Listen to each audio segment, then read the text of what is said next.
Hi, good evening, ladies and gentlemen. Good evening to the listening public, people here in Nevis, those in St. Kitts, those in the wider Caribbean. Good evening to our friends and family, United States and Canada, United Kingdom, wherever you are. I'm wishing you all the very best this evening and hope you're tuned into On the Mark. I'm your host, Mark Brantley, and as always, we're here on a Wednesday from 8 to 10 p.m. for 2 hours of primetime talk radio.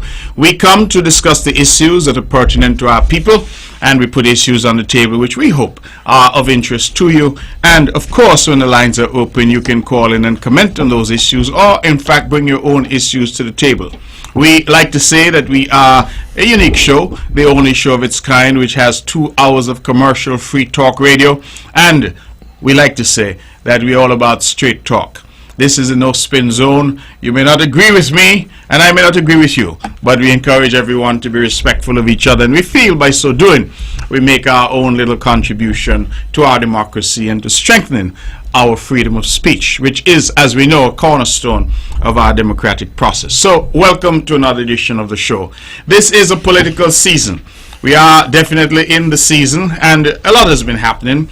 And there has been a lot of toing and froing. Of course, social media is a buzz. The talk shows are a buzz, as it should be in a robust democracy. We have 5 seats at stake, and of course, the future of this island of Nevis in the medium term over the next 5 years is at stake. I have said that the Concerned Citizens Movement is running on its record. The opponents are running on promises, and it really is for the people of Nevis ultimately to go out and exercise their franchise and make a determination as to which of the two parties they prefer and which of the candidates they prefer in the individual races.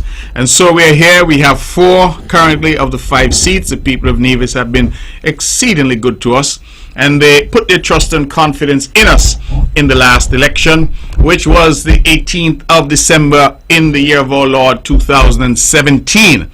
We are now in December, almost in the year of our Lord 2022, which means that our 5-year term is almost up.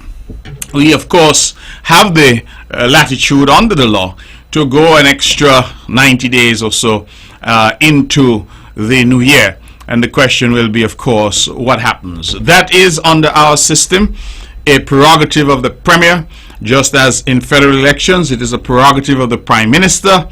And it is the English system, the old Westminster system that we've inherited. That is the way it works. There are no fixed dates for elections in our system. I know that there is a lot of discussion surrounding that, but until such time as it changes, that is the system that we have, and it's the system that we have always had. To hear some of the pundits talk now, you think that I invented it. That is the first time ever that a premier has had to make that determination. And I reflect that there was a time when the NRP was in office, and I believe it was Dr. Douglas in his own inimitable style who said to us to wait on the skipper. That is what he said, wait on the skipper. Well, it looks like some in the NRP feel that when they were at the helm, the public had to wait on the skipper, but now they don't want to wait. And so all kinds of things are being said. I have seen a letter that has come to me from the Evangelical Association, and I thought that the letter, as I have explained to the public, was a little unfortunate in terms of its tone.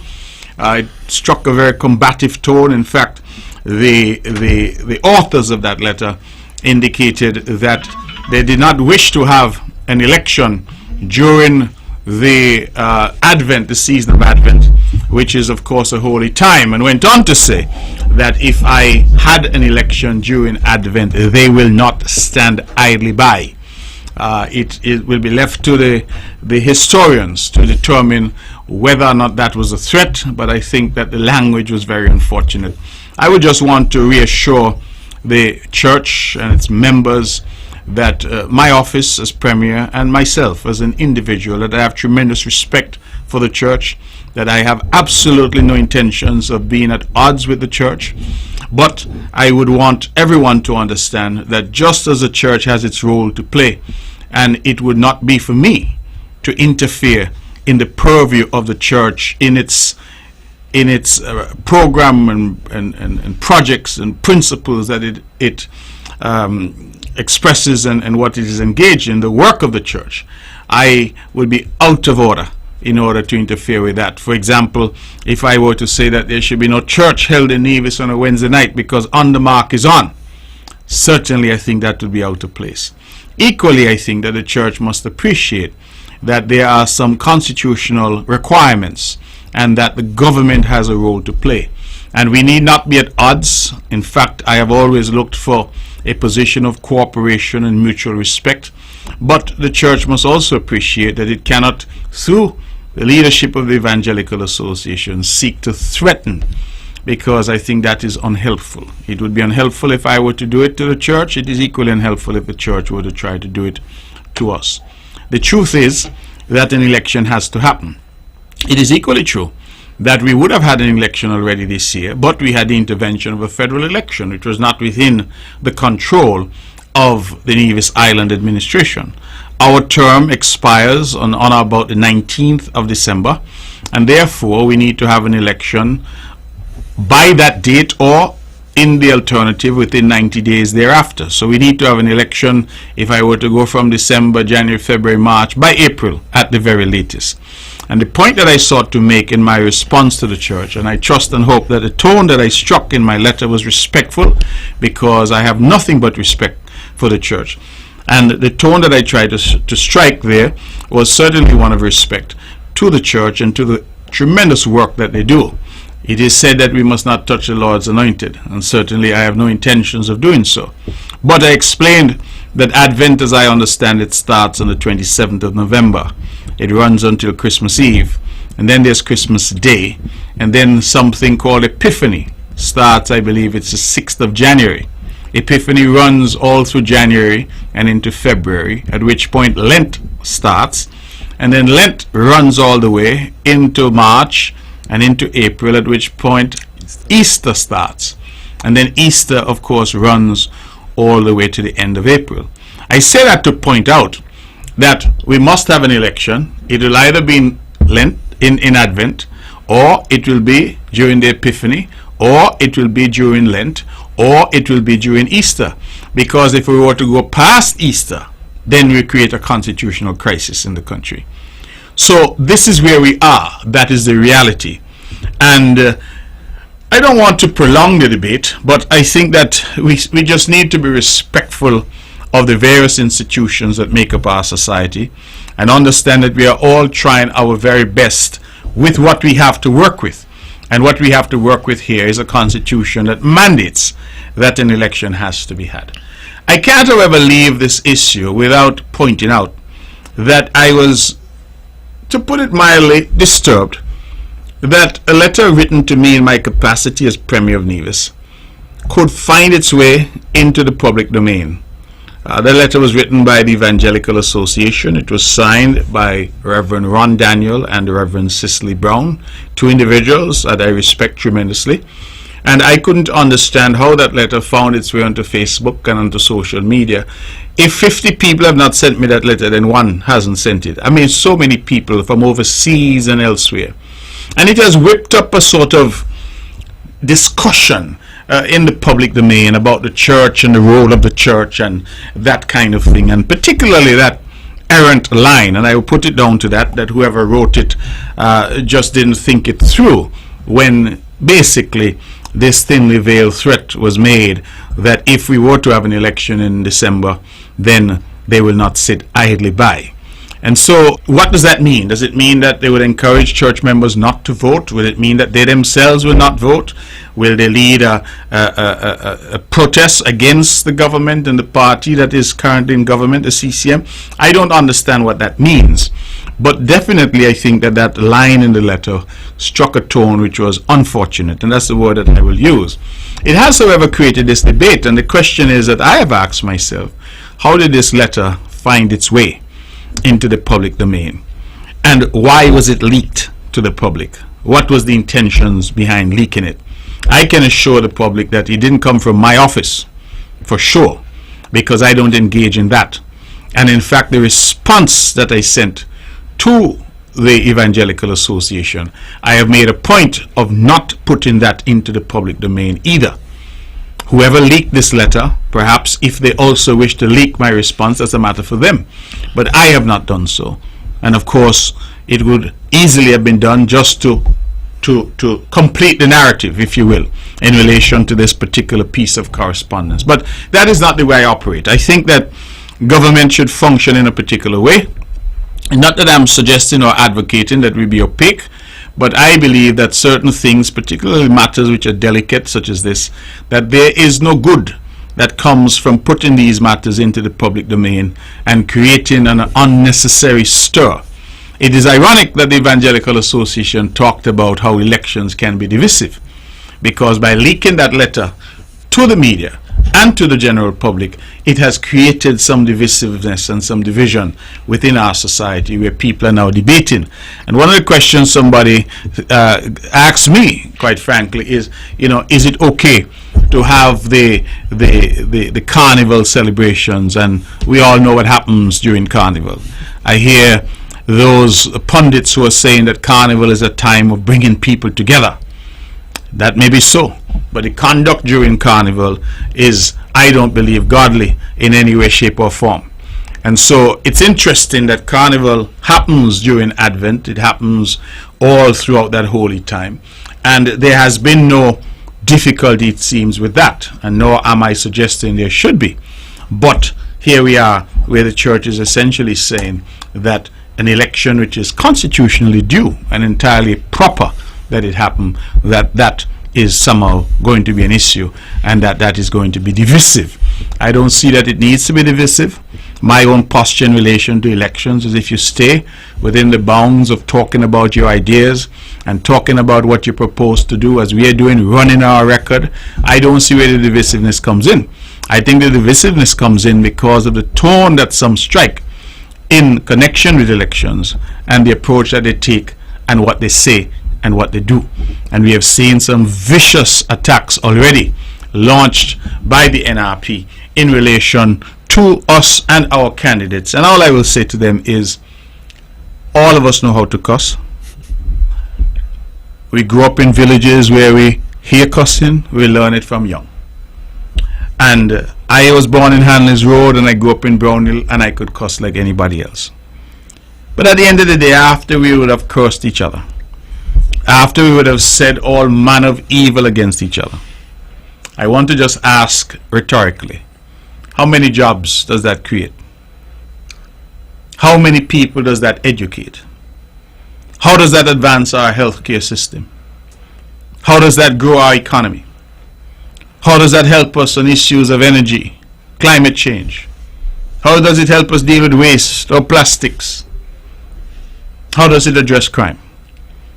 The short answer is that this race to the bottom doesn't serve any useful purpose. And I have looked on with some anguish, because I recall that there was a big song and dance about women entering the political fray, and that it would now be different because we had the lighter touch of the females who were coming. And the NRP made heavy weather of the fact that they were bringing a slate of women and they would make all this difference. And I marveled that they were the first to head down the rabbit hole. The first. And I think that that is terribly unfortunate. But the people will decide. And that is the beautiful thing about our democracy. That our people can listen to all sides, make up their minds, and take a decision.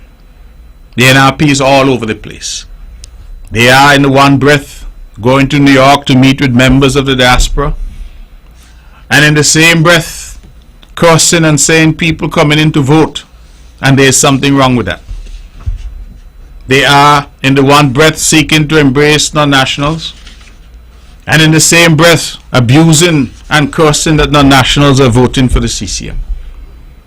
They are in the one breath saying that they're for Nevis, but going on radio stations in St. Kitts to say that all Kittitians should come over to man the elections in Nevis because they don't trust their own divisions to run an election. I will only remind the general public that elections have been run in Nevis by divisions all these decades. And the only election that has been a blemish is the one in 2011. And who caused that blemish? The Nevis Reformation Party. I see they're now posturing and saying they're marching against electoral irregularities. But they are the authors of electoral irregularities.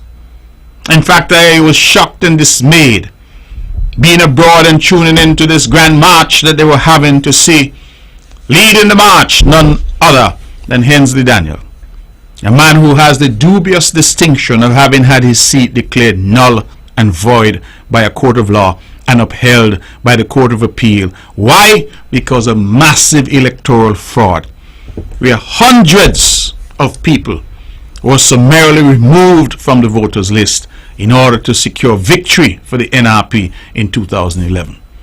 And while I was the one who went to court with some 203 persons removed from the voters list in the dead of night in St. John's, people showing up at the polling stations with their valid voter ID card and were being told your name is not on the list because they had been purged from the voters list. I saw grown men and women stand in the line and cry that they could not vote in this, the land of their birth, where their neighbors string berry. The same was done in St. Paul's. The same was done in St. James. Miraculously, only the 3 constituencies considered to be battlegrounds, you had people being taken off the list in the dead of night. And the NRP now comes to lecture us about electoral propriety. They have the distinction of being the only party where the court said, no, you have to do this over. You have to do it over because of massive fraud in the electoral process perpetrated by them. And that is their legacy. It's almost as if they feel, well, 2011, that was 11 years ago, people don't forget that. Well, not while we are here. We will not forget. And the hundreds of people who suffered and who cried and who marched and who fought this injustice will not forget. And I just want our people to understand that the party that stood up and the person that stood up for electoral regularity and propriety was the Concerned Citizens Movement and yours truly.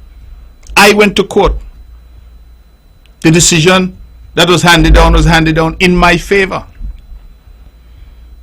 And we took on the entire establishment of NRP. We sued Joseph Parry, the Premier. We sued Hensley Daniel, the one who benefited from this massive fraud at the electoral office.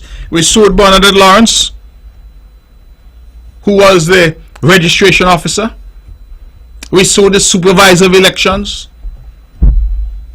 And we took that matter to the court with solid evidence. You know, I recall being outside the courthouse, and I say it all the time. One day I will write a book because it's important. Because some of you want us to forget our history.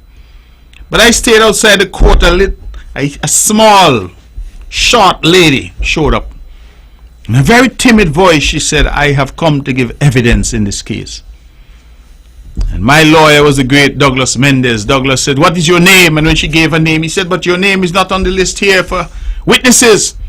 And she said, my name was taken off. I want to give evidence. So we rushed to see what was the reason why this lady there on the steps of the courthouse in Charlestown, what was the reason for her name being removed from the voters list?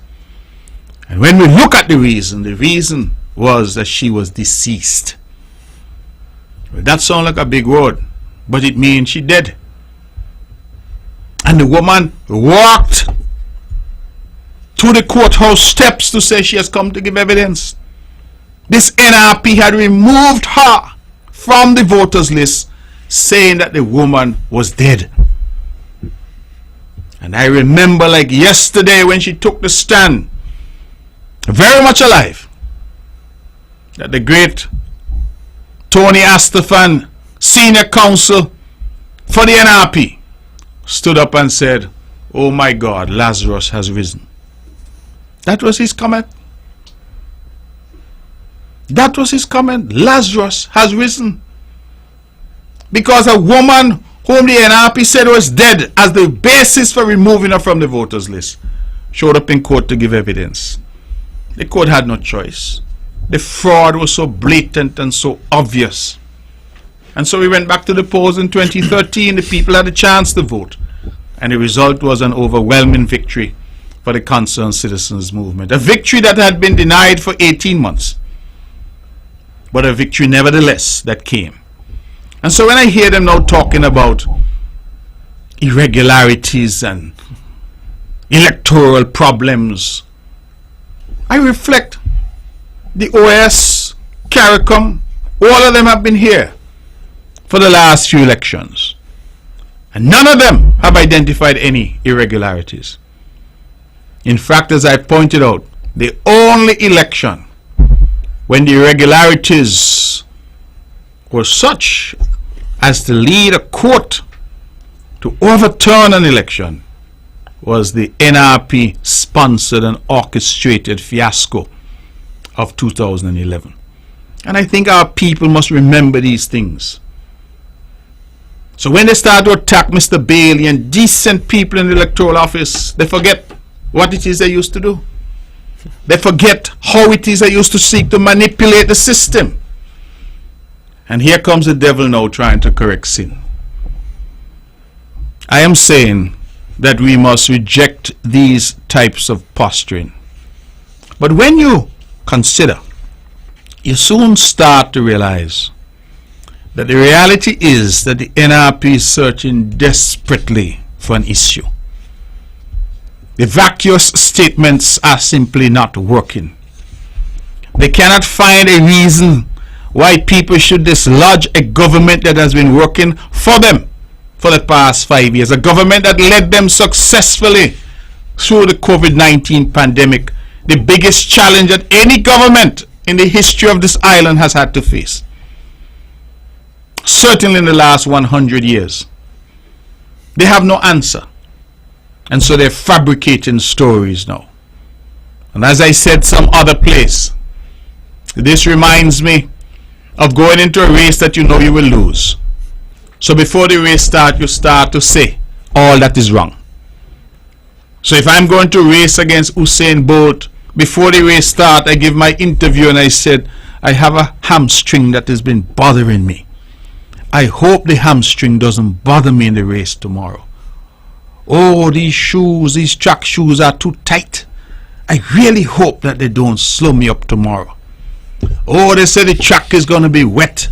I don't run so well on a wet track. I hope that doesn't slow me up.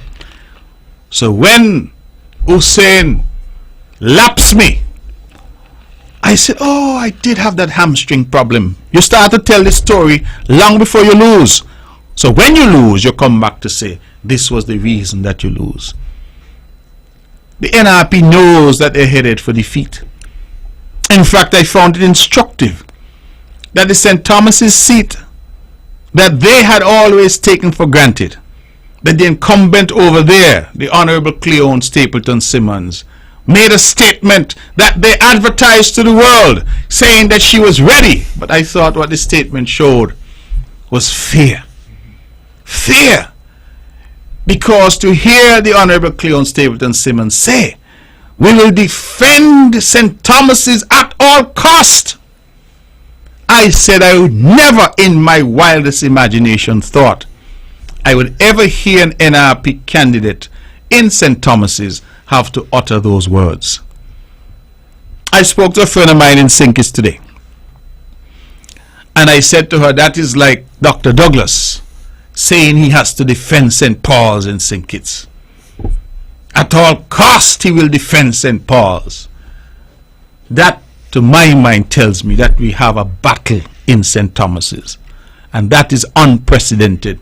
And I recall saying to my team that no seat in Nevis is going to be surrendered.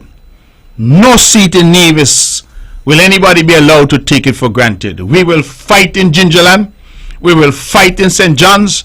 We will fight in St. Paul's. We will fight in St. James. And we will definitely fight for the great people and in the great parish of St. Thomas's.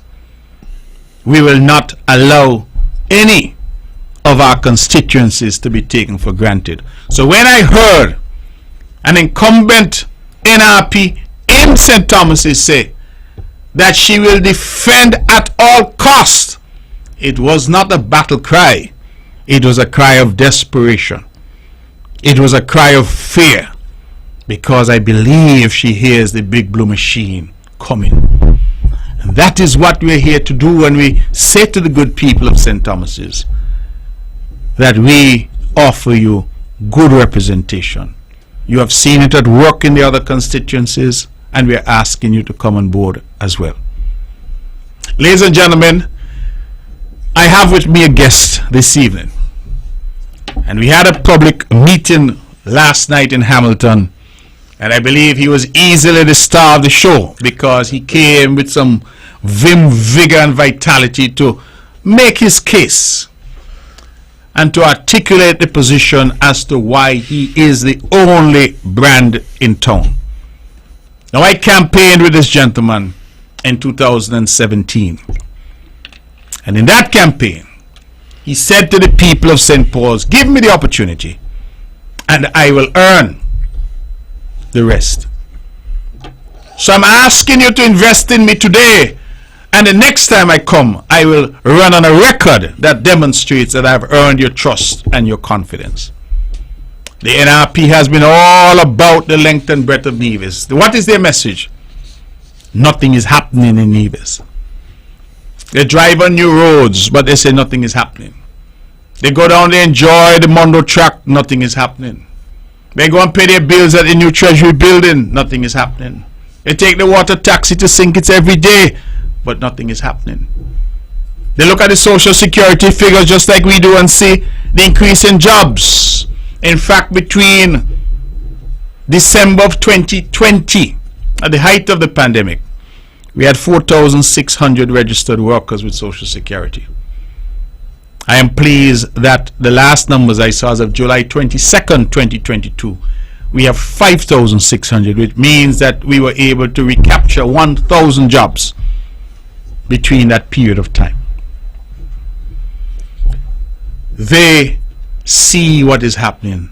The water, over 3 million gallons of water storage, brand new tanks put in place by this government, water mains and water lines replaced throughout the highways and byways and villages, new water, 216,000 gallons a day put into the system by a simple measure that the Honorable Spencer Brand came up with of treating the water from a plant in Hamilton. Roads and road networks, CCTV, a dramatic and drastic reduction in violent crime, removal of the fuel surcharge to bring some relief to householders all across the length and breadth of Nevis. And nothing is happening. Ladies and gentlemen, I am pleased to have with me the Honorable Spencer Brand. And he's here tonight because we are using every available forum to get the message of hope, a message of accomplishments in government, and a message of what our plans are going forward. Now, somebody said to me, Spencer, all them fellas talking about what they've done and all of that, and you're not saying as much. And I said to them, not to worry. Sometimes the role of the leader is to lead the troops. And I reflected that I saw your church recently leading the choir, and I didn't see you singing, but the choir sang beautifully because you were conducting the choir. And so sometimes leadership is to get the best out of the team, and this team, ladies and gentlemen, has performed. When we get up to my constituency, we will talk about some of the things that I have done. But the truth is that in every facet of our existence here on this island, the Concerned Citizens Movement in government has performed. The way we handle COVID, the fact that we have the best record in the region in terms of our handling of COVID. I think that all of these are significant achievements for the benefit of our people. I reflected, Mr. Brand, before I hand proceedings over to you, that just yesterday a double salary was paid in Nevis. And you know, it is not even something now that generates any excitement. You know why? Because in my 5-year term, 4 double salaries have been paid. 4. The only one we missed was 2020. And that has been as a result of our astute negotiations and discussions to ensure that those monies were made available to the hard-working public servants on Nevis. Which other government in the history of Nevis could boast 4 out of 5 years, 4 double salaries paid in the last 5 years? So people now don't even get excited. You know why they see me and say, boy, Mark, we expect it. That is the performance that you are operating at. Whereas people used to get it as a political gimmick, or they get it once in a blue moon. Yesterday, our workers received a double salary for the 4th time in 5 years. Mr. Brand, nothing looks quite good to me. How do you say your term has been in the last 5 years, and why do you say the people of St. Paul's should stick with the only brand in town? Good evening, Dr. Brantley, and let me say a very pleasant good evening to our listeners of this edition of On The Mark. Thanks, Mr. Premier, for the invitation. I am indeed delighted to join you at this time. I believe that the people of Nevis are eager to hear a lot more as to what has happened. You know, as you indicated before, there has been some chatter around that nothing has been happening or nothing has happened. But I think that there are those who have been saying that, but unfortunately, I think that they are being a bit deceitful. The reality is, Prim, that over the last 5 years, for example, under the period in which we are considering, a whole lot has happened. And I think that the people must also recognize that out of that 5 years, we had a global pandemic. We had a virtual shutdown of the economy of Nevis, of St. Kitts, virtually of the world. And I think that the impact of that global pandemic ought not to be just swept away, swept aside. I think that we need to put that in context, because it definitely had a serious impact on us here on the island of Nevis, just as it did at even some of the most powerful countries in the world, and are still having that impact on some of those countries. You know, I took some time yesterday to make some notes, Prim, because I thought that the meeting in Hamilton last night was an important meeting, in that I felt that it was necessary and important to inform the general public as to what the truth was and what the truth is. For example, right in Hamilton, as I said last night, we have installed a 400,000 gallon water storage tank in Hamilton. Mr. Brand, I want you to go slowly. I don't want you to talk too fast, because I want people to hear what you have done, because when I listened last night I got dizzy. So I want you to take your time. Okay, let me slow down. Yes, let me slow down. Take your time. In Hamilton, we installed a 400,000 gallon water storage tank in Hamilton. We replaced an old fiberglass storage tank there that was leaking, that was creating some issues, and we felt that the time has come to get rid of it. So we went and installed a 400,000 gallon water storage tank. Additionally, we had in Hamilton an old stone storage tank in very good condition, but unfortunately the roof had deteriorated. The roof had actually collapsed into the stone tank, and I went in and I replaced that roof with a steel frame roof that can last another 100 years. That in itself gave an additional 300,000 gallon of storage capacity in Hamilton. So 400 plus 300, that was 700,000 gallon of storage capacity in Hamilton alone. I met a situation as well in Hamilton where there was a well that was dug and it had in some contaminants that was not up to World Health Organization standard. And I said to myself, what if we were in the desert and that was the only source of water that we had found? Does it mean that the people must suffer? And I said no, that we have the relevant technology that was available to us, and we invested in a water filtration system that was able to bring that well online. That well is now producing some 150 imperial gallons per day for the island of Nevis. No, not per day. Per minute, sorry, per minute. 150 imperial gallon per minute, right? And that is what is basically providing water for those 2 storage tanks there in Hamilton. We have seen road construction in Hamilton.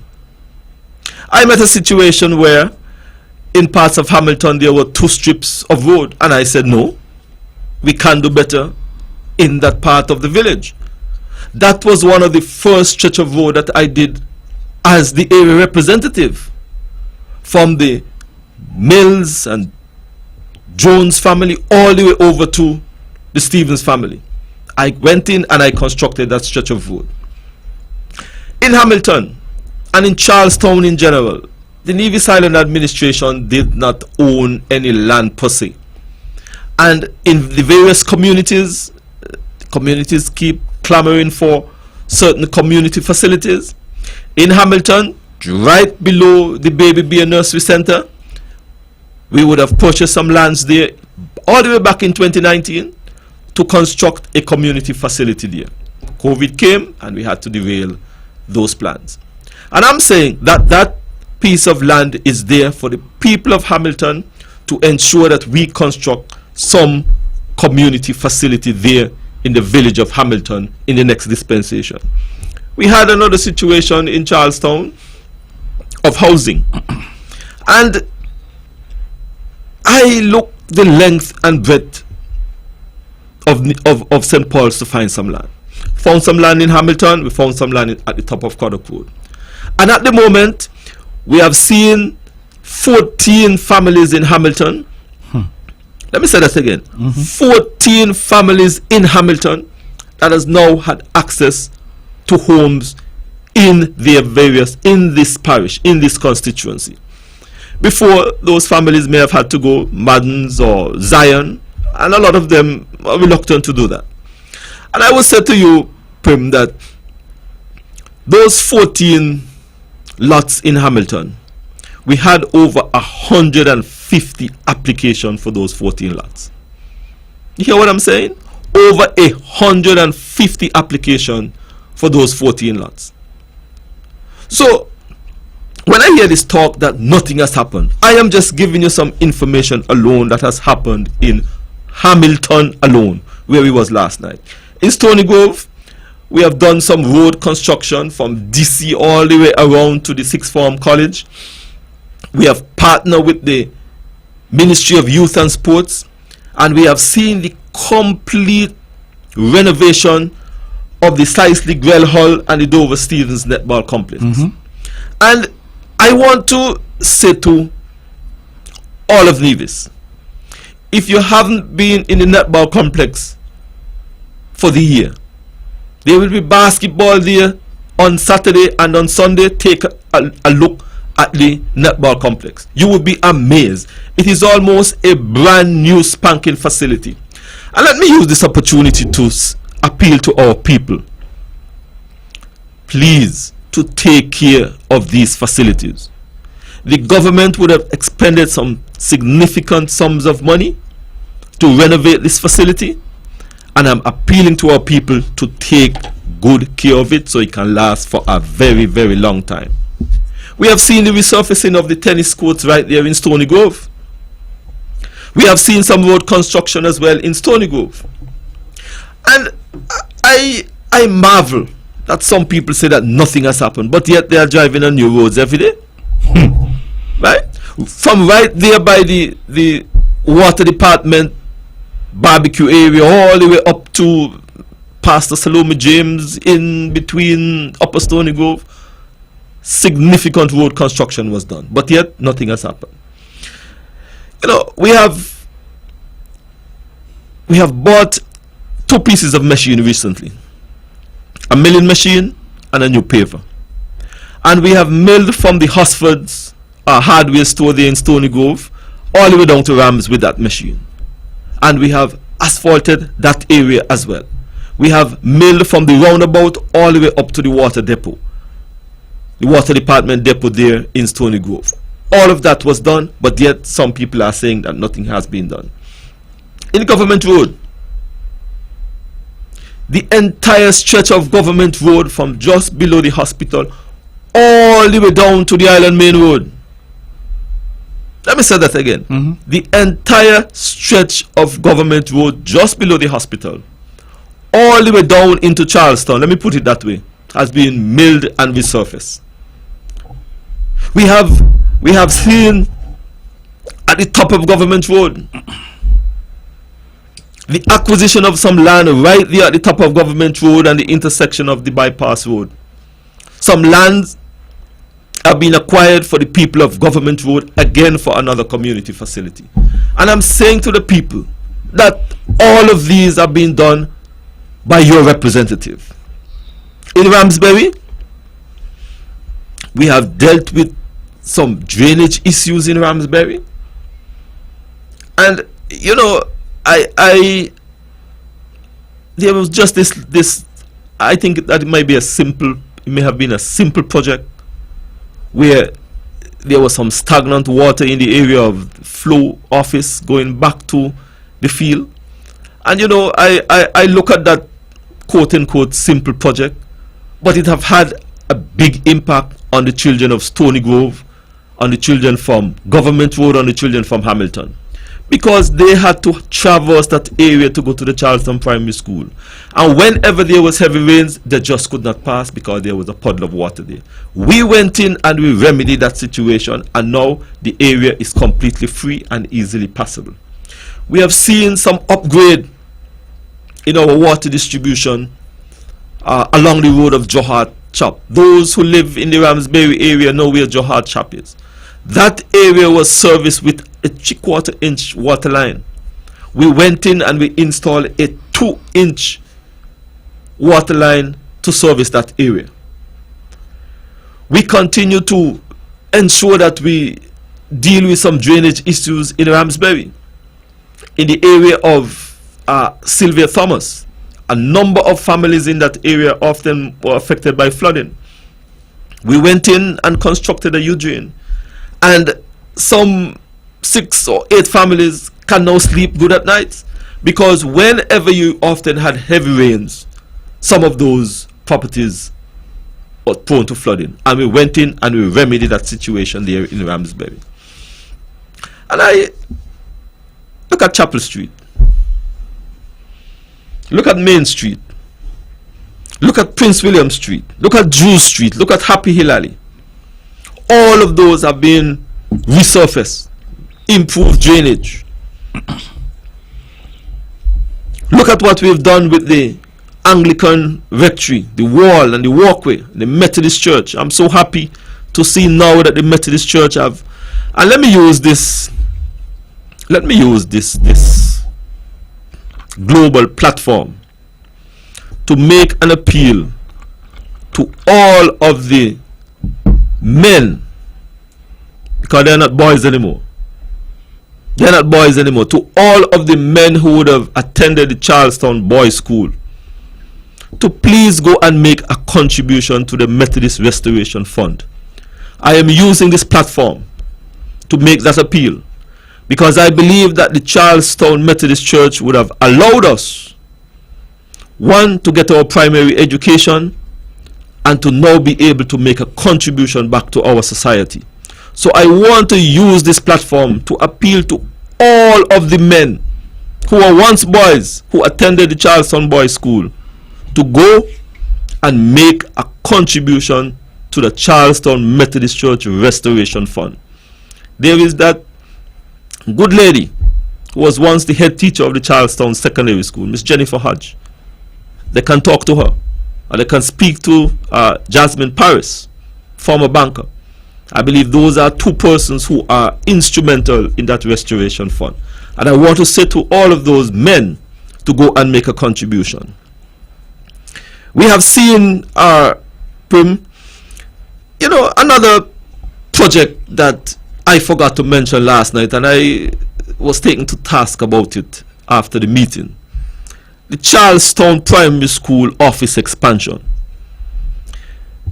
I met a situation there where the headmaster, the headmistress office was a very small space, very cramped, and the headmistress at the time is now the assistant PS there in the Ministry of Health. While my kids were going there, I know that she used to often cry out for space. And I often say that we used to joke about it at times. I said, when I became the next representative, I'll fix that. And we used to have a good laugh about it. And I'm happy that when I became the area representative, I was able to expand the Charlestown Primary School office for the principal, for the deputy principal, for the administrative staff, and make them a lot more comfortable in the largest primary school on the island of Nevis. And I'm very, very proud of that project. In Craddock Road, we have seen the complete reconstruction of Craddock Road, from the top of Craddock Road all the way down to the Island Main Road next to Harlem Shelter Bar. We have not only reconstruct the road, but we would have removed all of those old cast iron pipe that was over 40 years old. We have removed all of those old cast iron pipe and have replaced them with PVC pipe, and that for me was extremely important. We have also done so when it comes from the Big Rock all the way down to the entrance of the gas station there in Pinnins. Same thing, remove old cast iron pipe and replace them with PVC pipes. We have seen some drainage issues as well remedied right there in Craddock Road, behind the Barrett family. That was another area where we saw some issues with flooding, and we went in and we ensured that we remedied that. At the top of Craddock Road, again, the government did not have any lands whatsoever in Charlestown. That was another piece of land that I agitated for in cabinet, and cabinet colleagues supported that initiative. Now we are having 21 families. Let me say that again. 21 families have now been offered the opportunity to own a home at the top of Craddock Road. But yet, some say that that is nothing. You know, Prim, I believe, and this is just in St. Paul's alone, I haven't touched the Brown Hill Road. I haven't touched what is happening in Bath Village. I haven't touched what is happening in Butlers. I haven't touched the center in Hard Times in Rollins. I haven't touched the housing revolution in St. James's. I haven't touched the road from Cotton Ground all the way over to Cliff Dwellers, and now we are entering into phase. So I haven't touched those 2 Wärtsilä generators that the government purchased. I haven't touched other expansion that we've made in water upgrade, in water distribution, in water storage. But yet, some people are saying that nothing has happened. And it is a matter that they have become a stranger to the truth. Look at the investment, for example, that we have made in public works. I think you alluded to it. But investment in that milling machine, investment in a brand new paver, just to ensure that obviously the men and women at public works have the right equipment to get the job done. But Minister Brand, I know you gave me the abbreviated version because you spoke about all the things you have not touched and the tremendous work that public works has been doing. The new, for example, dispensing facility for gasoline at the garage. Yes. The new structure for welding and all of that, welding and body works that are put at the garage. There's been so much work, the Laurenston Perry Center to store for marketing, freezers, six freezers, I think, in order to extend the shelf life for our farmers. All of this has been done. Our response during COVID, in terms of agriculture, free shade houses, free feed for farmers, free fish pot wire, free water, free seeds, free seedlings, free fencing, free land preparation, all of that in the interest of boosting agriculture and boosting our food security. And there's so much that has been happening on the island of Nevis. And all of this done in spite of COVID, because there's some people who keep saying, oh, don't mention COVID. We have to mention it. Because when COVID happened, the world shut down.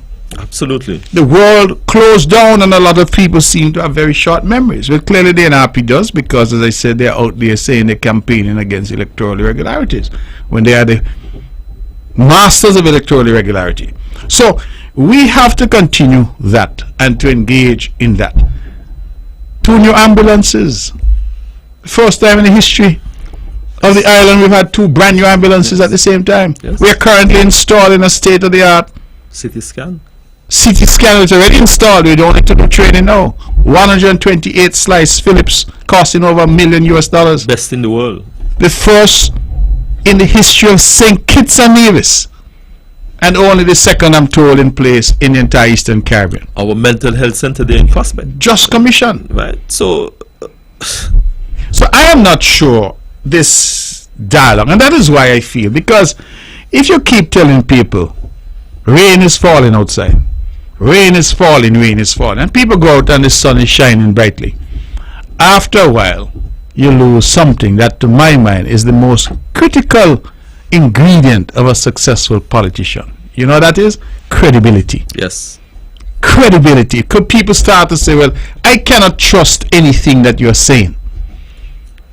Because if you keep saying what is obviously not so, and that is the foundation of your campaign, clearly you have no credibility. And that, I believe, is the fundamental problem that we are facing.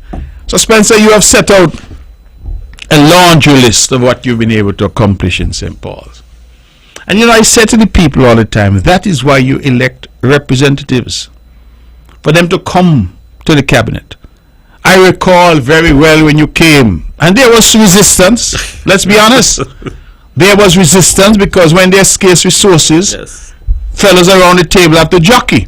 There was resistance when you came and you said you had found lands in Hamilton that you wanted to purchase to build some housing. We eventually found a way, and 14 families are the beneficiaries.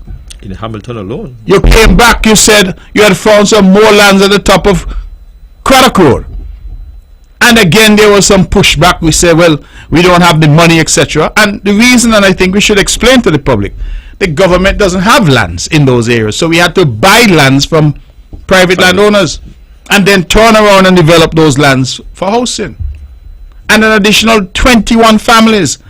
If my math is correct, it means, therefore, that 35 families in the great parish of St. Paul's have housing available to them as a direct result of your effort and your intervention. That, to my mind, is what I call representation. And I would add to him, because I think that those 2 housing projects, we had in Hamilton over 150 applications, and in Craddock Road we had a similar number. And that is telling us that the demand for housing in St. Paul's, in Charlestown, is extremely high, right? And we will continue to explore whatever possibilities we can explore.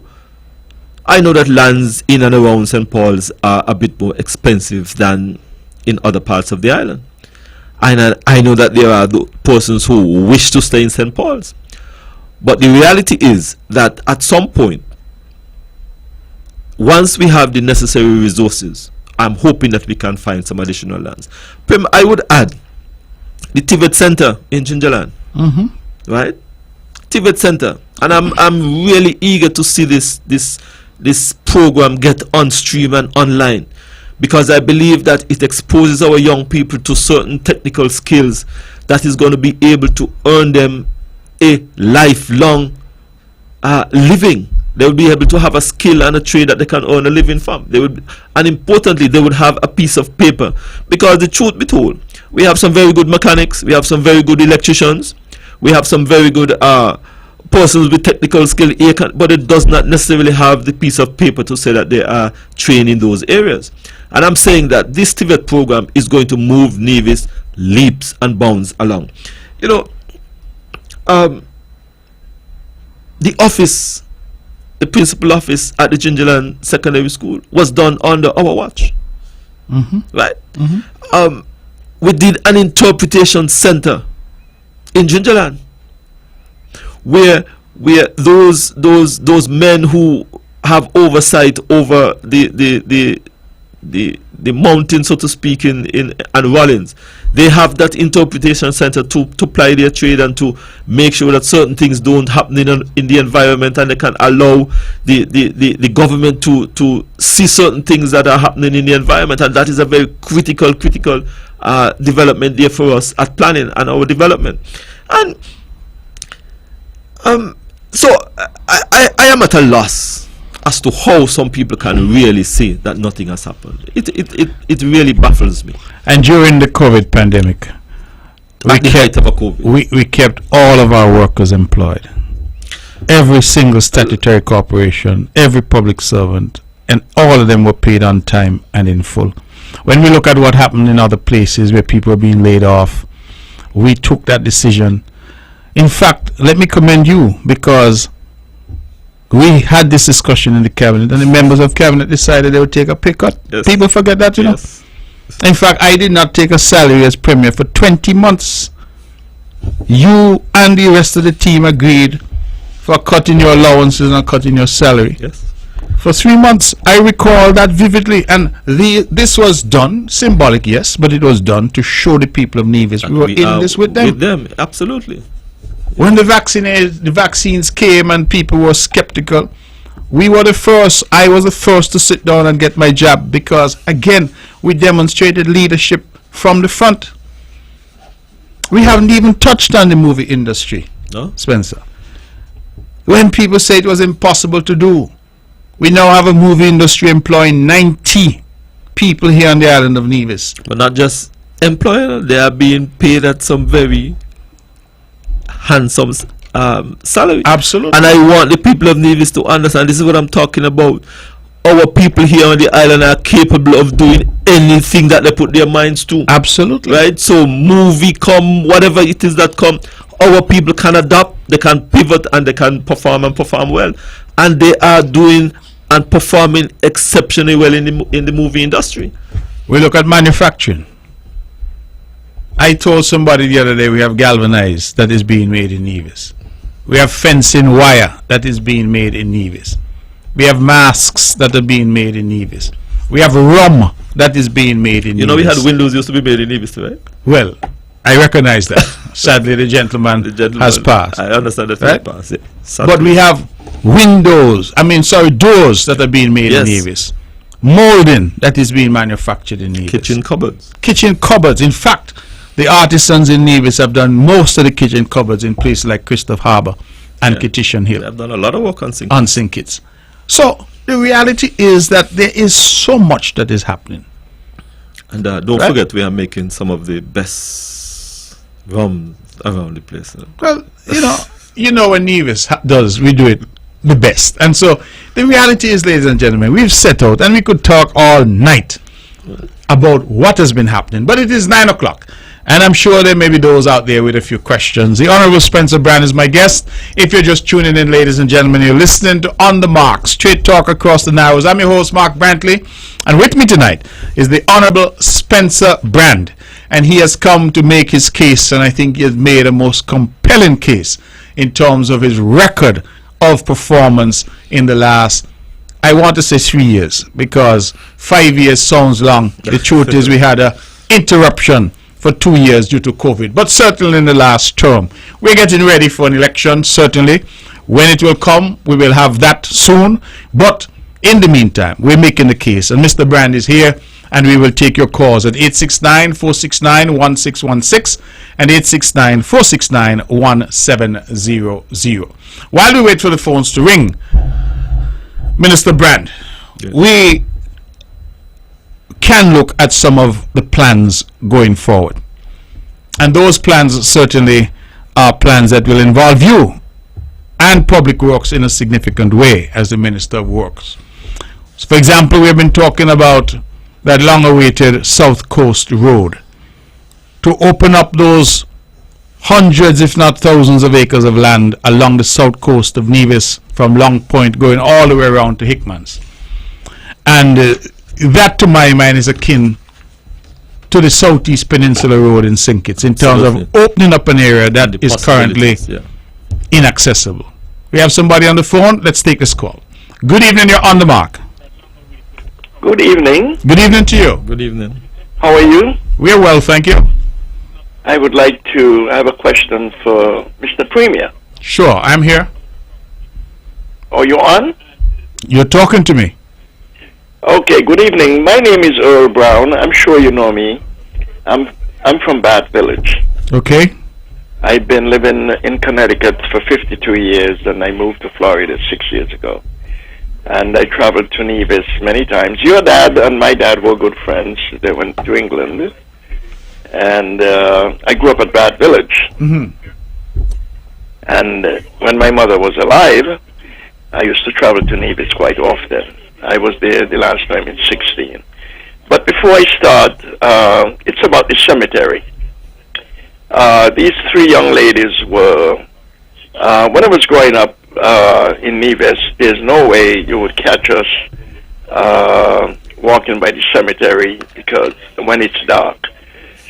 So these three young ladies were walking. It was dark and they were scared, and they saw this gentleman and they felt comfortable, and they decided to walk along with him. And he said to them, I know how you feel, because when I was alive and walking by the cemetery, I was scared. And they took off. Anyway, I wanted to talk to you about the cemetery. I have many relatives buried in the cemetery, including my mother, my grandfather, uncles, and most recently, my sister, Doreen Paris, who lived in England, Reginald Paris. She was married to Reginald Paris. And I moved back to Nevis, and she died in Nevis, and her funeral was the August 13th.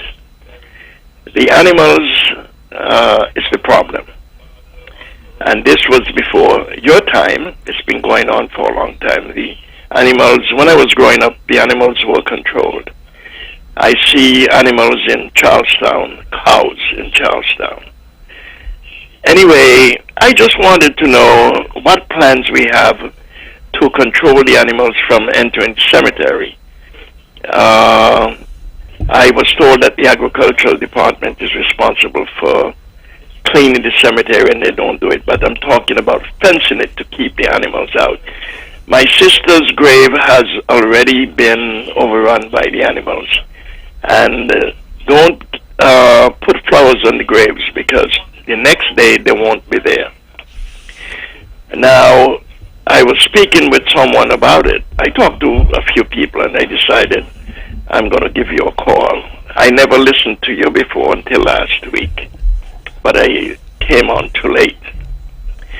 Anyway, so the person said to me, oh, that's been going on for a long time.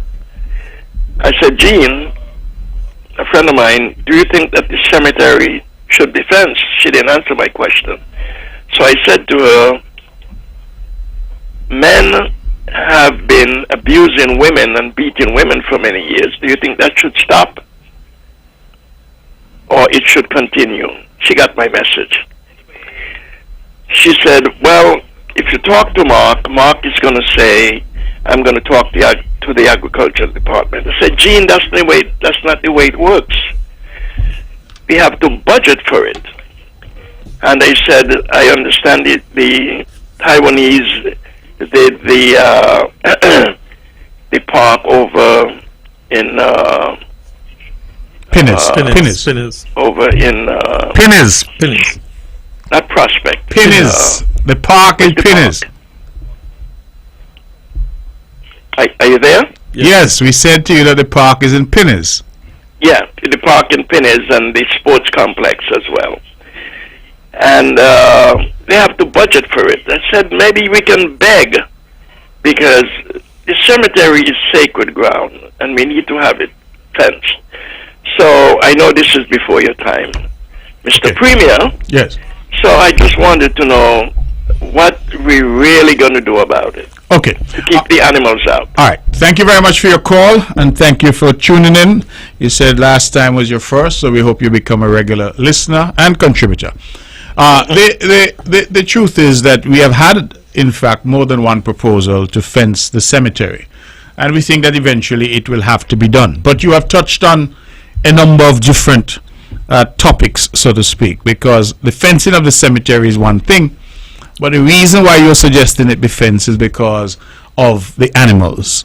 And we have a serious problem on the island with animals. We have a problem with animals that are being reared by farmers who just let them out in the morning and let them walk wild all about the island and on the streets.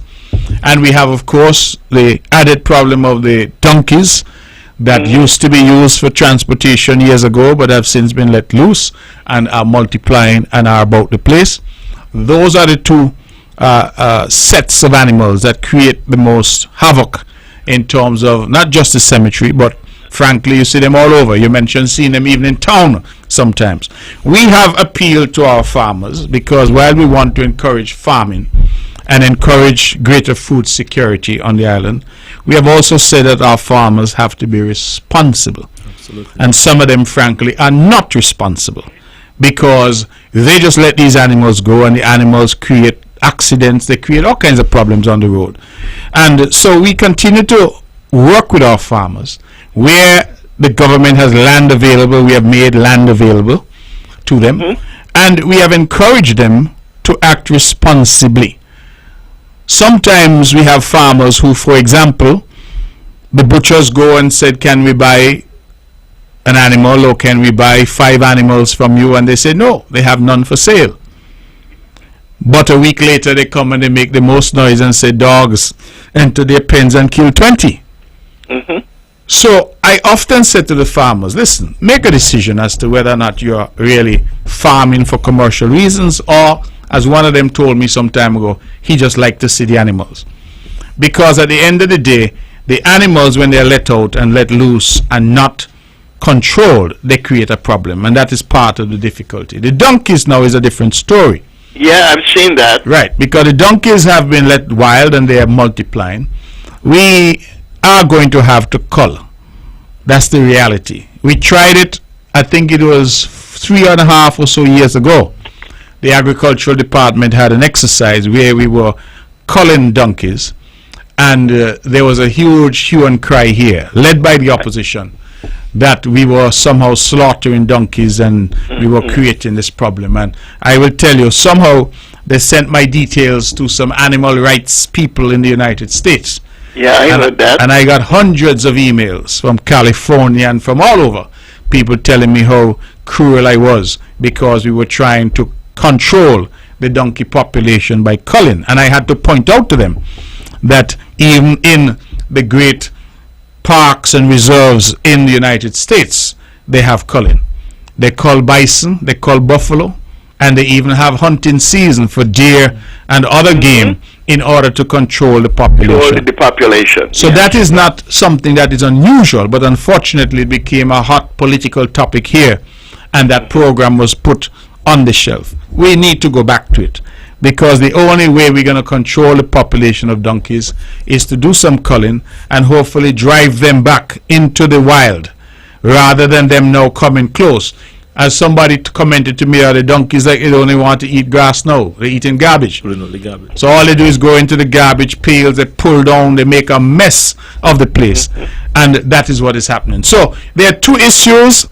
One of the animals, which we have to try through agriculture to control.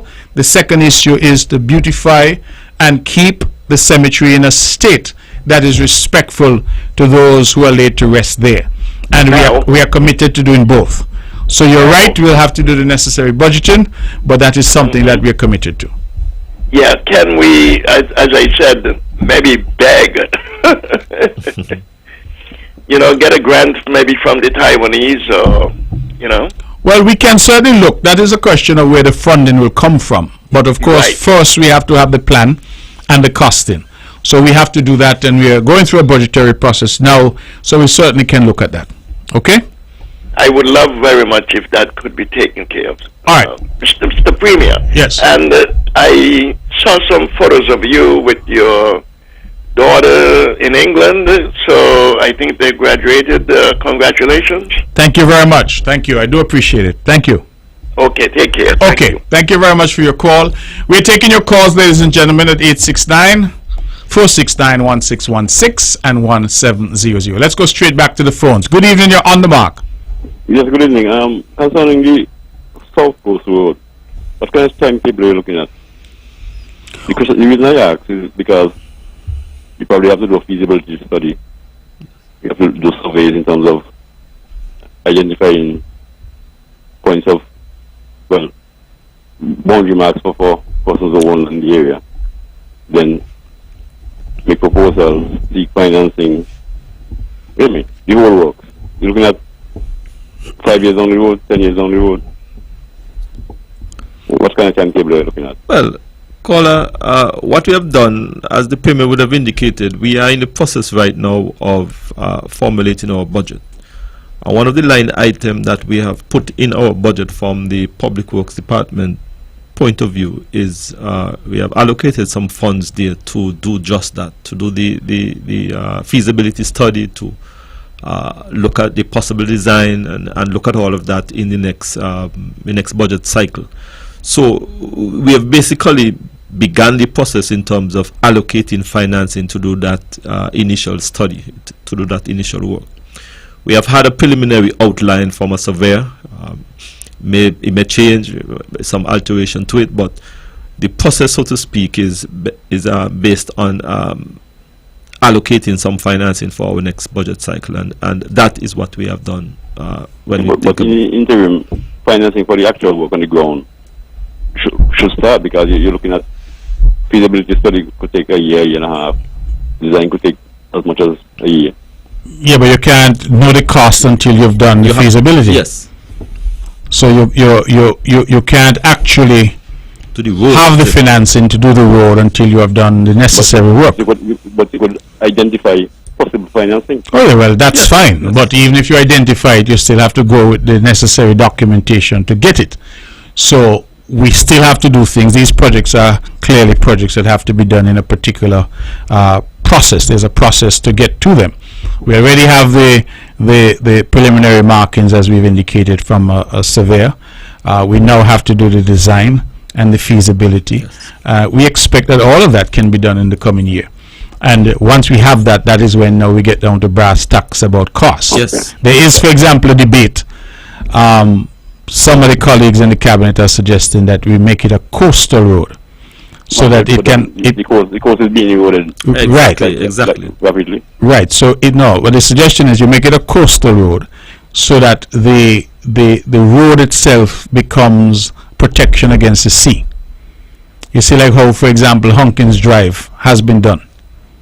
Mm-hmm. Others are suggesting that no, you keep it and make it an inland road. So there's that debate that's going on as well. So all of that will factor into the discussion. One last thing. Yes. Maybe, well, when you come to that point, a suggestion I hope you would agree with is putting the utilities underground, because absolutely, it's cheaper in the long run. Absolutely. And maintenance costs will be lower. Right. Absolutely. Well, I think, and especially if we go along the coast, that would make absolutely good sense. Yes. In fact, we are trying even now to find resources to put the existing infrastructure for electricity, etc., underground as well. If you attended or listened to the consultation that we recently had on geothermal, you would hear that some of that, well, all of that for geothermal will be underground. I think they're talking about 6 feet, up to 6 feet on the sides of the roads, running along the sides of the road. So we are hopeful that in the fullness of time, because we're in a hurricane belt, and naturally that is good protection, and that is what we call about building resilience into the system. Okay? Okay, thank you very much for that. We have about 17 minutes after the hour of 9 o'clock. We continue to take your calls, 869-469-1616 and 869-469-1700. Let's go straight back to the phones. Good evening, you're on the mark. Dr. Sheriff, good night. How are you, my dear? Well, I'm giving God a big thanks. You have no football tonight, so how come you're late? Man, me drop asleep. I love it. Talking, and here, so I got to listen. All right. What's up there? Isaiah 40, verse 30 and 31. Even the youth shall faint and be weary, and the young men shall utterly fail. But they that wait upon the Lord shall renew their strength. They shall mount up with wings as eagles. They shall run and do not be weary. They shall walk and do not faint. Have a good evening. May God continue to bless CCM all the way. Good night. Good night. Good night, good night, good night. And thank you for that. Thank you as always for your scripture. Always, always very kind of you.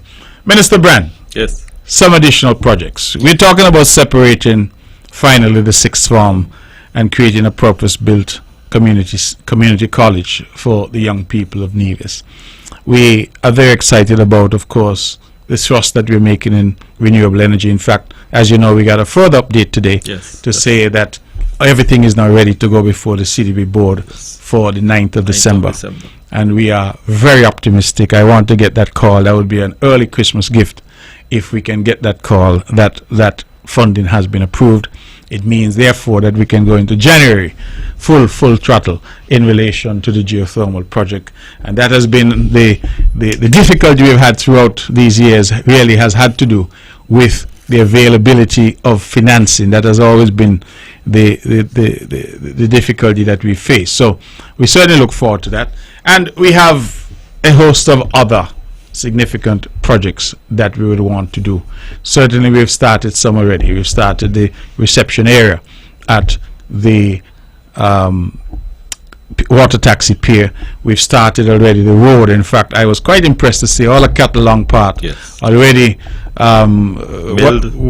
That's the word, the technical word, milled, and getting ready. So we're going to see some rapid movement in terms of that development and the improvements there. So a lot is happening, a lot is planned. I know last night you laid out some of your plans for St. Paul's, and perhaps you can, because tonight we're talking about you and we're talking about your constituency, give an indication to the good people of St. Paul's. What else does Spencer Brand have in store for St. Paul's? Well, before I get to that, Prim, I think one of the other projects that we really want to get done in the next dispensation, within the next 5 years, it's some major expansion of the Vance W. Army International Airport.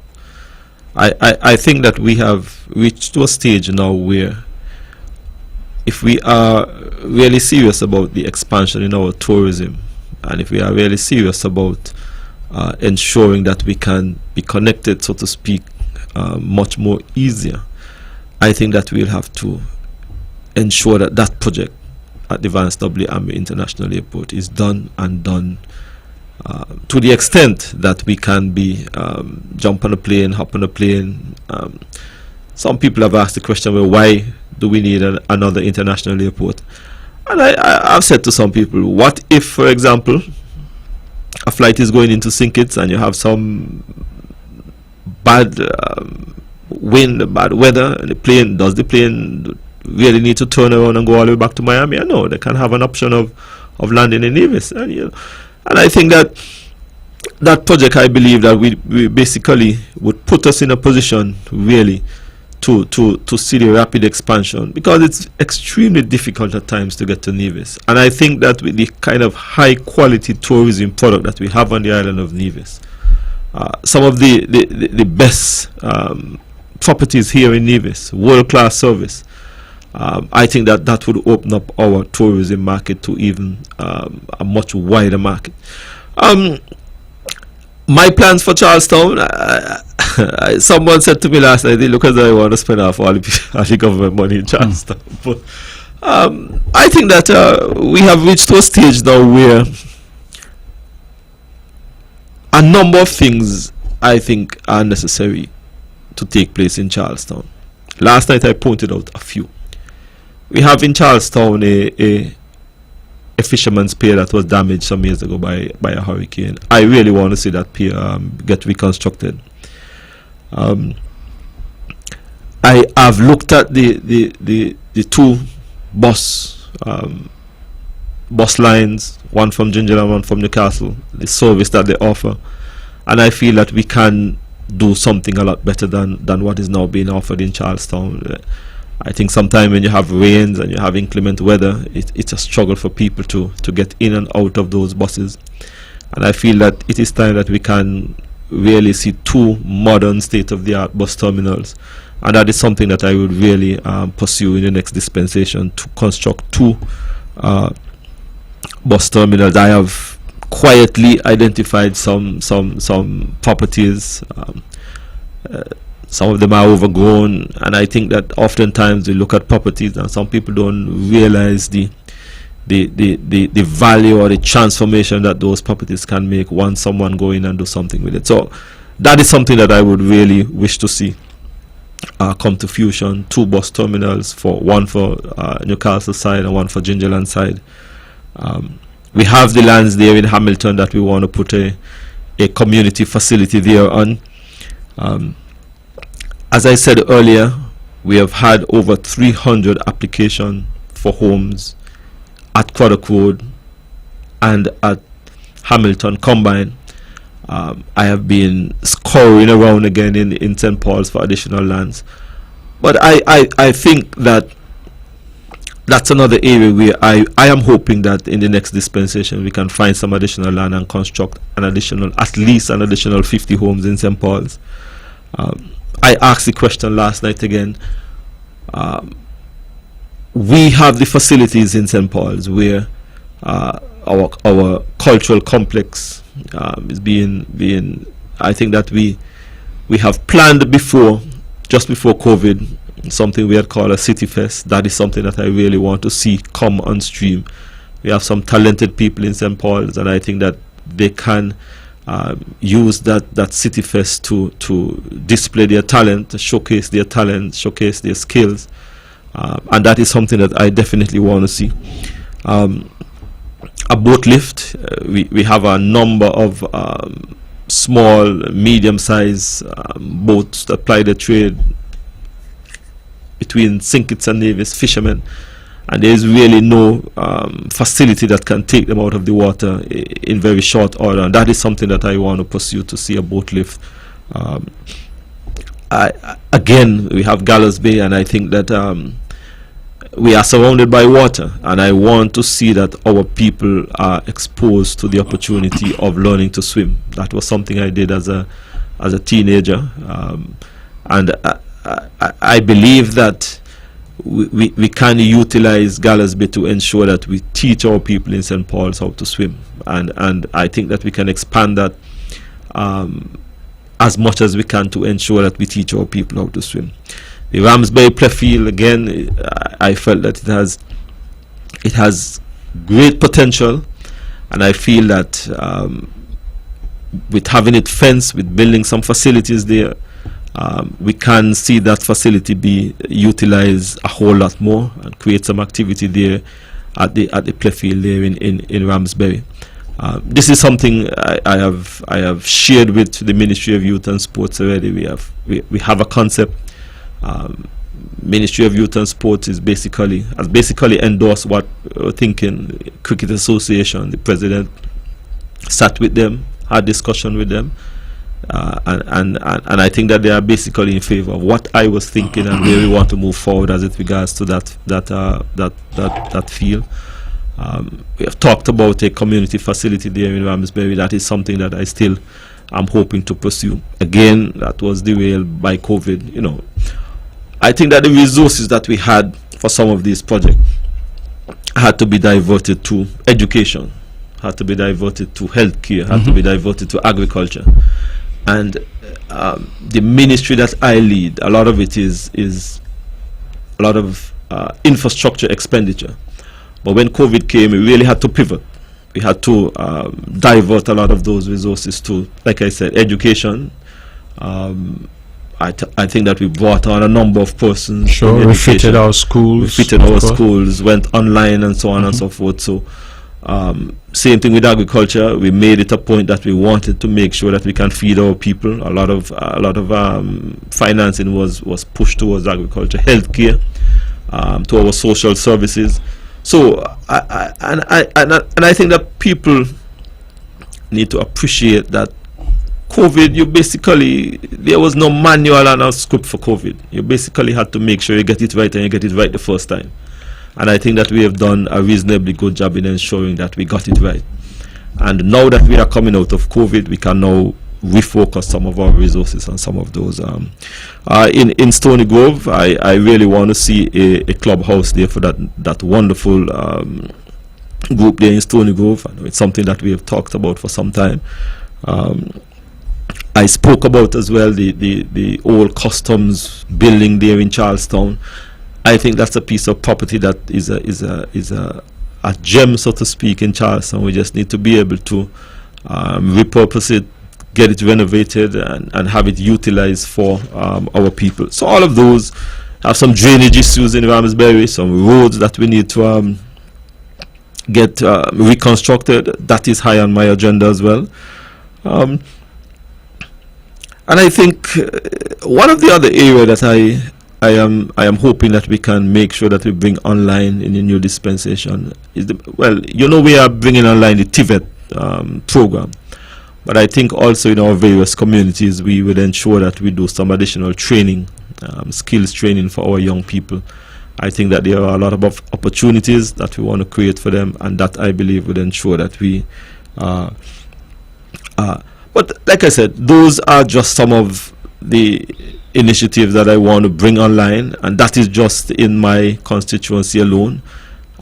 If we were to look island-wide, we have a number of initiatives that we want to bring online. But I think that for St. Paul's, those are just a few, and I think that once the good people of St. Paul's recognize and understand that, as I asked in 2017, give me that chance, and I would have ensured that the next one I would have earned it. Okay, well, we are at 9:30 and we will continue to take your calls. The numbers 869-469-1616, 869-469-1700. Tomorrow evening at 7 o'clock we have a meeting. Where will that meeting be? In the heart of Church Ground. I find it's an interesting place to go tomorrow night. Back to Church Ground. I wonder why. We'll be at Church Ground tomorrow night. Let's go to the phones. Take some calls. Good evening. You're on the mark. Hello. Good evening. How are you? We're doing well. Good evening to you. All right. Just want to say thank you guys for taking care of the country. I know the CCM-led government will do an amazing job. And I have this quote from Dr. Martin Luther King Jr. If you can't fly, then run. If you can't run, then walk. If you can't walk, then crawl. But whatever you do, you have to keep moving forward. And that's what the government is doing. Thank you, Honorables, for doing that, and thank you, CCM government. Thank you very much. Thank you very much. You're welcome. Okay, and take good care. And we hope to see you soon. I will. Have a pleasant night. Okay, take care. All right, it's just half an hour to go. Church Ground, we're coming there tomorrow night. We're hoping that all of St. John's, in fact, we hope all of Nevis shows up right there on the hill in Church Ground. We always have a good time when we come to Church Ground, and we're coming there for sure with a massive meeting as we continue to spread the word and continue to campaign and continue to reach our people in their homes, in the byways and highways, in the villages and hamlets. Wherever we can go, we will go to bring the message of the Concerned Citizens Movement. Let's go back to the phones. Good evening, you're on the mark. Good night, Mr. Brantley. Good night to you. And good night, Mr. Brand. Good night, my dear. How are you both doing? We are giving thanks. How are you? Not too bad and not too good. I believe you catch my voice, Mr. Brand. Yes, I think I do. Okay. I would like to know when our road would be looked after, because I am the only one here in Victoria Road who is having this problem. When the heavy showers of rain come down, all the debris, what is on the road and that what was thrown on the road, it keeps coming down in my walkway. And right now, there is an amount in my walkway. I cannot walk out my walkway as I wish, and I have to be very careful when it's wet. And I don't know, but I feel being disgusted, having to keep calling you all and telling you all to please send somebody to take it up. And it's going for 3 weeks now. Mr. Williams came here, not Danny, the other one. He came right down in the yard and he saw it. And I thought, well, the next day he would have sent the men them to take it up. And a lot is still on the road and up the road where it was thrown. And he said something need to be done to it. But it keeps bothering me, and I am not able to take up those things. I have no one to help me. I live alone. And I would like you all, please, to fix it for me. Please do something about it. I called yesterday at the Public Works and asked them to remind Mr. Williams to send somebody, and up to now, nobody has come to clean it up. So what should I do? My house, my veranda can't keep clean because of that, because everything just keeps straight coming down to the veranda.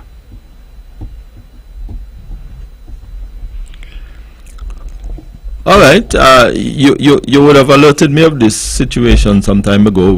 More than once. 2020, you know, Mr. Brand? The material was thrown on the road further up from you. Yes. And I think that what needed to happen was that that area was not completed, and I think the material was placed on it, and I think that they would have just put what I call a very thin layer of tar asphalt on it. No, nothing was thrown on it, but nothing was put on it. It was just thrown on like that. Well, you may be correct, but what I'm saying is that it was not finished, and every time you have rain in that area, because I've checked it myself, I've drove over there, but I haven't been there after the last heavy rain. That was one area that I didn't get across to.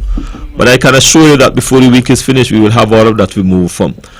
But it's a much larger issue going across there, because to keep that stuff out of your yard, we're basically going to have to put up something along your property. And that is what we eventually may have to do. That is what Mr. Williams told me. Well, that is what will have to happen, because further up the road where that material is coming from, once we get rain, it is going to keep coming down. We'll definitely have to put something right along from almost the entire stretch of your property all the way out to the Island Main Road, and that is the only solution. But we will try and make sure that we have that removed from your property before the week is finished. Please do. Okay. Mr. Brantley? Yes? Please tell them to look after me. I believe he's hearing you and Please hearing you. tell them to look after me. Mr. Brand? Yes. Encourage them, mind you, Mr. Brantley. All right. All right. We will have it started before the week finish. All right. Thank you for calling, and God bless you. God bless you both. Okay, too. all right. Thanks. Good. 25 minutes to the hour. Let's continue to take some calls. Good evening. You're on the mark. Yes, President, good evening. Good evening. Could you lift your voice a bit? Yes, President, good evening to both of you. Can you hear me now? Yes. Good evening. Okay, as you see the demand and the right for local fish rights. As you see the demand for local fish rights. Yes. Yes. Do you have any plans on getting a ramp or anything? Like for the boats to make it more easier for them? Well, I did say that, that I know that has been a plea from the fishermen, and I did say that well, maybe not here tonight, but I did say last evening that I've looked at a few areas along in the Bath Village area, and I did speak to a gentleman in Bath Village, and he said to me, whenever I'm ready, I can come and talk to him. It is. I know that it's a desperate need of the fishermen, because I think, even in squally weather, you guys want to protect your investment. You want to try and get your boats out of the water as quickly as possible, and that facility is not available to you right now, and it is something that we definitely will pursue in the next dispensation as a matter of priority, because I know you guys make some serious investment in your boat and in your engines and so on, and I think that it is only fair that you have some way in which you can protect that investment. So we definitely will pursue that for sure. Okay, it might be in the next quarter. Sorry? It's not like in the next quarter, next half, right? Not to say, Caller, we could barely hear you. Can you speak up, please? We're not hearing you properly at all. After this, just is not in the next quarter, next half of the year, right? It's Just not. curious. I guess you'll have to present that for a budget meeting or something like that before. Yes, caller. We certainly will have to look at it. We have to locate the site and make the necessary plans and preparations to have it done. So certainly it is something that, as Mr. Brand said, we'll make a priority. Okay. Okay. Thanks. All right. All right. Thanks a lot. We have 22 minutes left. We're taking your calls. Let's go back to the phones. Good evening. You're on the mark. Hi, good evening. Good evening. Good evening. I'm just calling to give Nevlik a reminder. This is about the 6th week now since I first called in about the light by Charleston Primary School. A light by Charleston Primary School. Pole light, Yes. P321. Okay. It's about 6 weeks now since I called in on the show. Yeah, and it hasn't been resolved. It haven't been resolved, so it's going now for about 4 months since the light has been out. It's at Charleston, you say? Yeah, Charleston Primary. That is coming from the Ramsbury side area there. Yes, it is. And it's at P321? Yes, P321. Okay. All right. All right. Okay, thank you. Thankfully with the phones, we could send a message right away. All right. We're taking your calls. Let's go back to the phones. Good evening. You're on the mark. We lost that caller. Callers, please. Again, the numbers are 869-469-1616 and 469-1700. Those are the numbers to call to be a part of the show this evening. I have a very special guest in the proud representative of Nevis 1, the Honorable Spencer Brand, who has been here making a very compelling case for his re-election as the proud representative of that constituency. Let's go back to the phones. Good evening. You're on the mark. Yes, good evening. Good evening. Dr. Brantley. Good evening to you. Mr. Brand. Good evening, dear. Mr. Brand, this is the lady from Hickman who told you about the current. The current that I wanted a light because up here is so dark. Mr. Brantley, these are you who do for it. Mm-hmm. That is true. And uh-huh. Mr. Brantley, the other night, I was there sitting on my landing, and I don't even know who the person was. They cut in me driveway, and they were I don't know what they were doing. I had to get up and come inside. So I beg you please, give me a little light. Let Mr. Brand explain to you. You remember the poll number? Huh? You remember the poll number? Which phone number? The poll, the number on the poll. The poll, no, me no remember the number, Okay, but okay. it got a poll right by me. Yes. And you say this is Hickman's? Yes, Hickman. Yes. Okay. Okay. All right. Thank you very much. Yes, so Mr. Brantley, I beg you please give me a little light box. They say you want on some low voltage wire, and nobody come and do nothing, and up there does be real dark, Mr. Brantley. Okay. All right. So please help me. No problem. I will certainly, I have already sent a message to the person who normally deals with lights. Yeah. I know we have lights for sure because we got quite a large shipment and we were changing out and putting up additional lights all across the island. So it should not be too much of a problem, but let me find out from Nevlik, okay? Okay, thank you. All right. You're most welcome. And hello? Hi. Yeah, listen, take my number, 662-6003. 662. 6003. Okay. You use WhatsApp? No. Okay. Well, what you do is try and call me on that number tomorrow so that I could get your name and all of that. So I could pass it on to Nevlik, okay? Mr. Brantley, I could tell you my name. You know? Name is Jocelyn Doe from Hickman. Jocelyn Doe. Okay. Yes. I didn't know if you wanted to say it on the air, but that's all right. You could know because Mr. Brantley, a long time, me not sure you get little light. Okay. So please help me out. All right. No problem then. Mrs. Doe, thank you for your call. Yeah, bye-bye. Okay. All right. Jocelyn Doe. Okay. Well, we need to assist Mrs. Doe for sure with some light because we wanted to see who's coming around her yard, right? That's important. It is 16 minutes to the hour. We're taking your calls. 869-469-1616 and 1700. You know, Spencer, this is why I like this show. I like the show because people feel comfortable. Yes. We've created an environment, an ecosystem, if you will, where people feel comfortable calling in, saying, listen, this is my concern. Sometimes they're big concerns, sometimes they're little concerns. But whatever the concerns are, these are our concerns and we want them addressed. Yes. And that's why we're here. Yes. Let's go back to the phones. Good evening, you're on the mark. Hello? Good evening. Good evening. Yes, Mr. Brand just spoke of the government repair shop where they have a brand new welding shop and a brand new body shop. So, but still, they are still sending out government vehicles to private body shops to be refurbished. That doesn't make any sense to me. If you just build a brand new body shop, why are we sending out, you know, government vehicles to private shops to be refurbished? I remember working at the government repair shop back in the 90s, late 90s, and we fixed every government vehicle.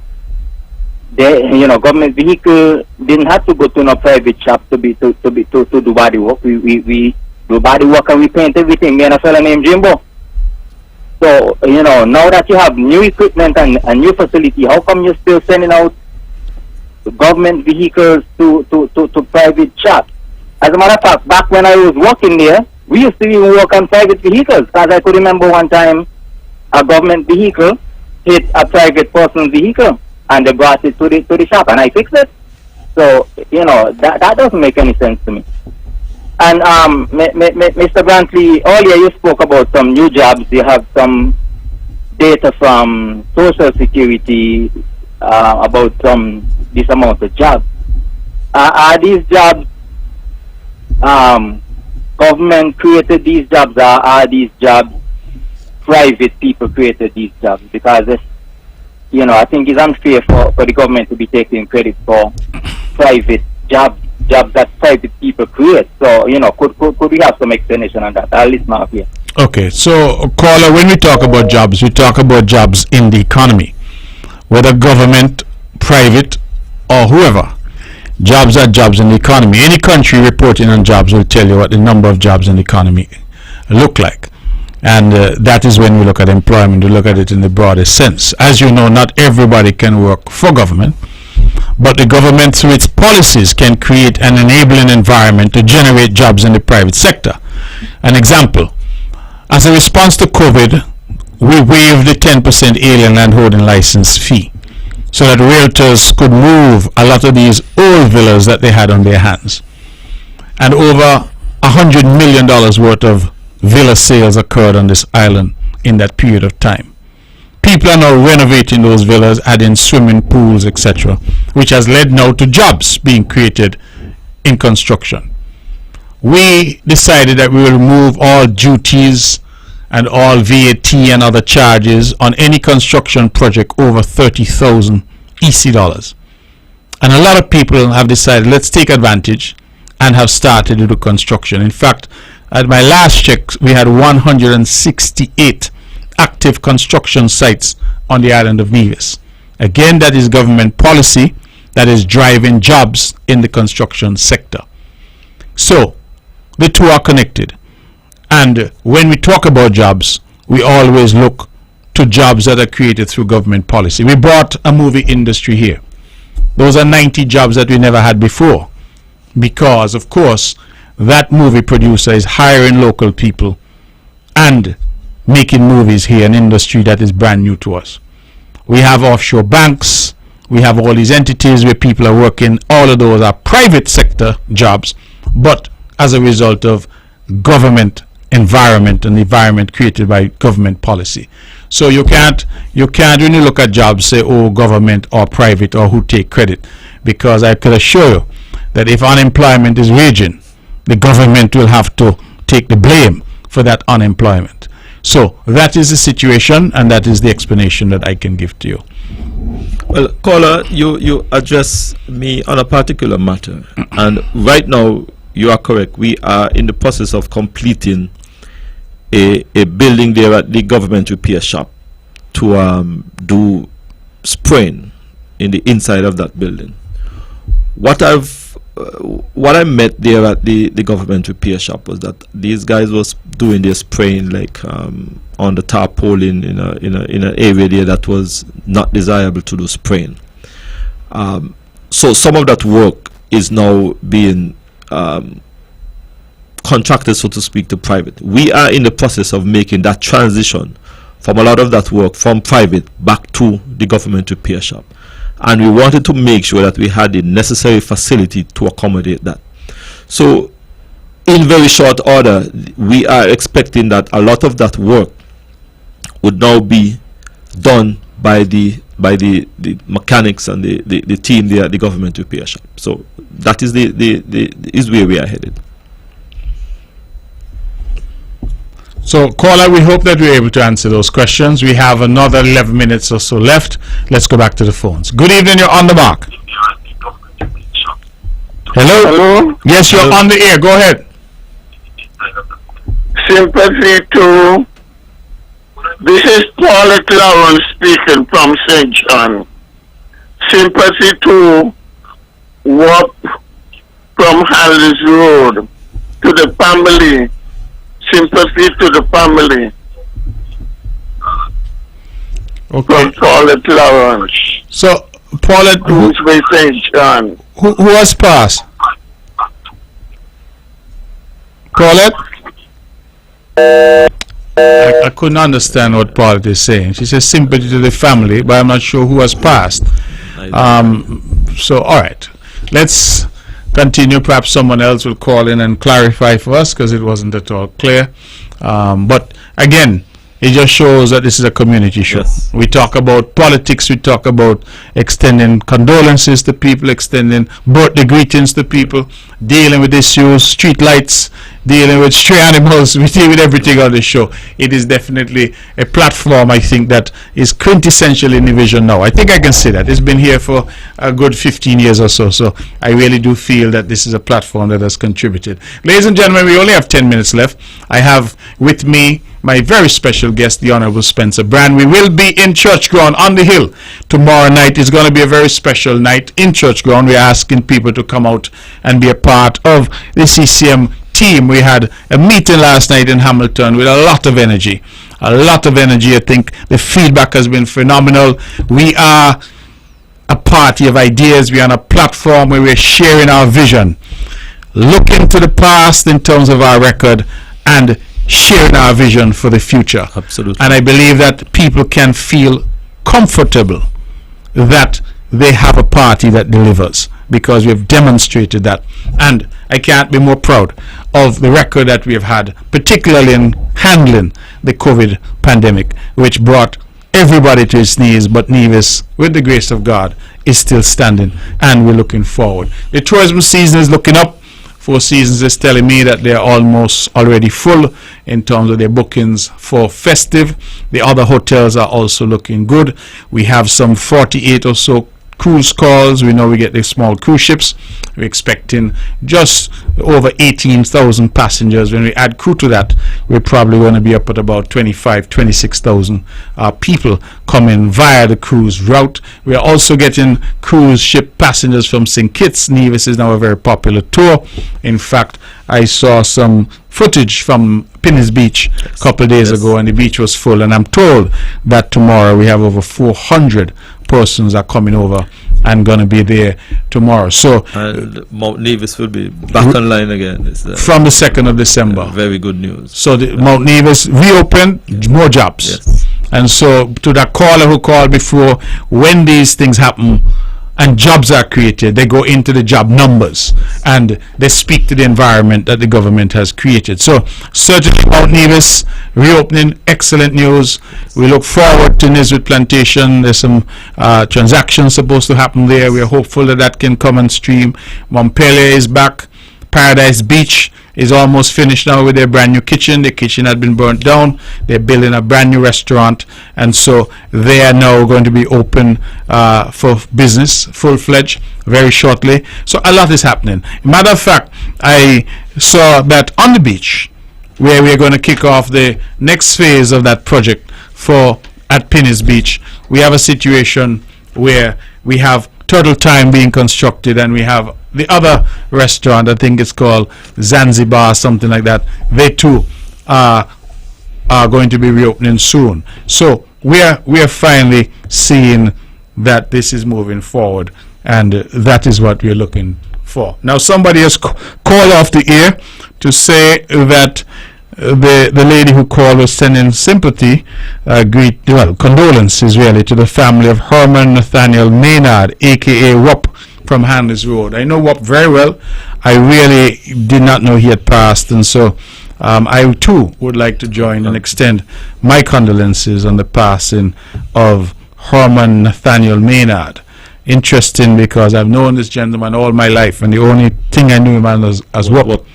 So that's the word we're getting, that he has passed, and if indeed that is accurate, then certainly I join in extending our condolences from here on the mark. Totally want to join it. My condolences as well. Okay, we have any more calls? We can take a few calls. Let's go back to the phones. Good evening, you're on the mark. Hello? Yes, it's Nathaniel Wop Maynard from Handley's Road. Okay, we got Sympathy to the family. Okay, thank you so much. Bye. Okay, thank you. Thank you for coming back and clarifying. We're very grateful for that, and we join you in extending sympathies to the family. We have about 6 minutes left. We can take a few more calls.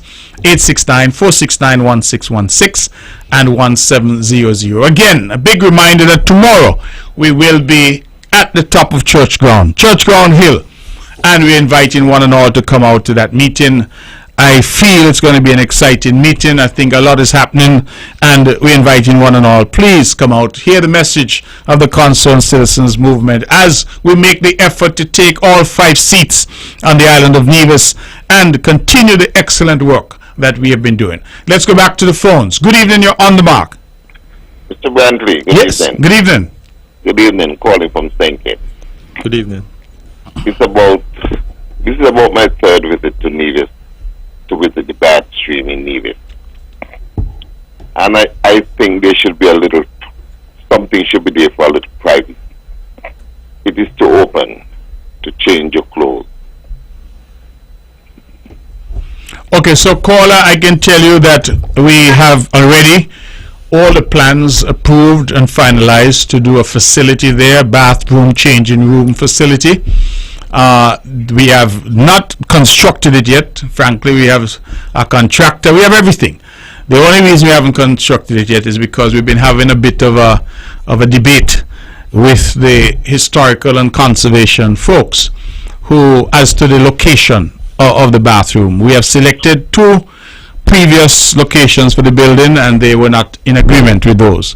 And so we are back to the drawing board in terms of just determining where on the site we will put the actual structure. But everything is in place. Once we can agree on the site for the structure with the technical people and with the Conservation Society, we will proceed.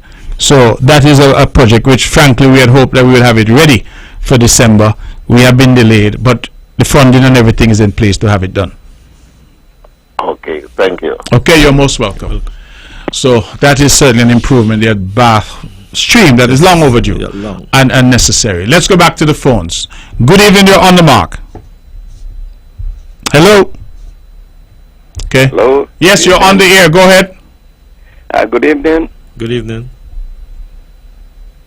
Good evening to Mr. Brantley and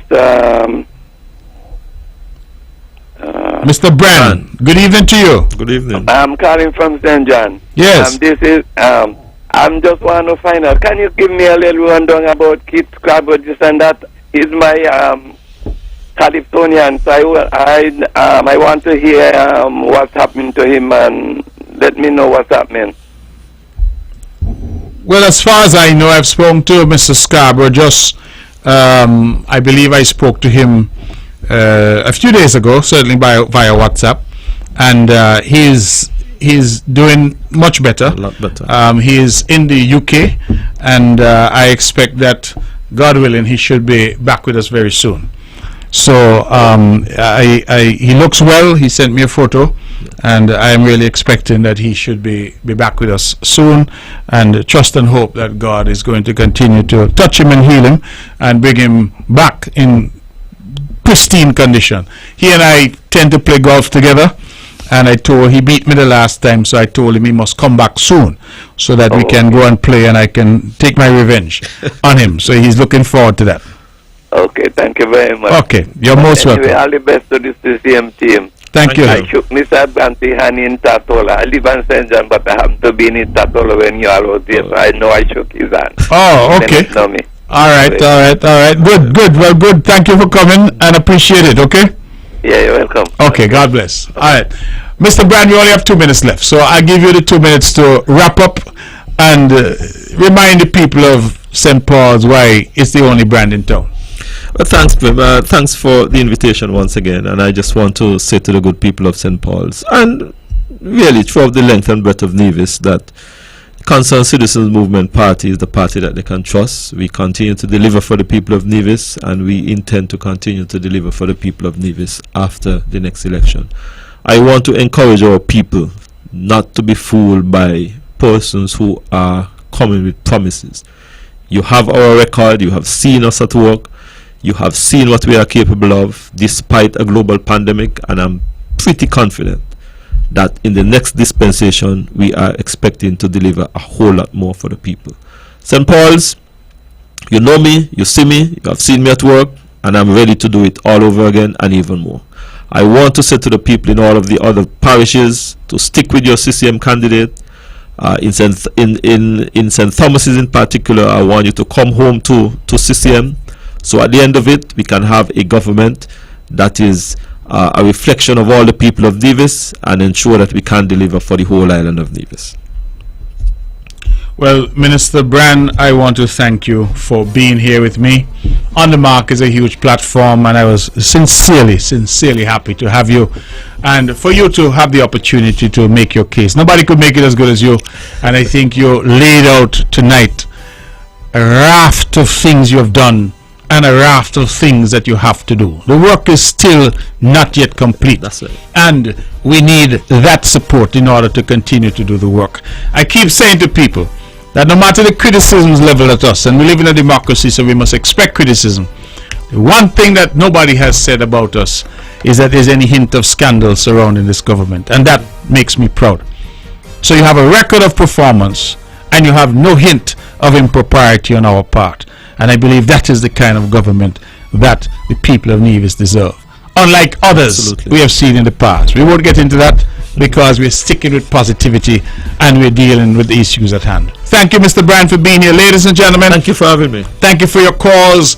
Thank you for your contribution. Again, we're inviting one and all to Church Ground tomorrow night. I believe it's going to be a big night. Mr. Brand believes it's going to be a big night. And we're inviting everyone to come out and be a part of our meeting there at the top of Church Ground. 7 o'clock sharp. Come out and listen to the message of the Concerned Citizens Movement. That's our show. This show is rebroadcast tomorrow at 1 p.m. right here on Vaughan Radio. Good night and God bless you.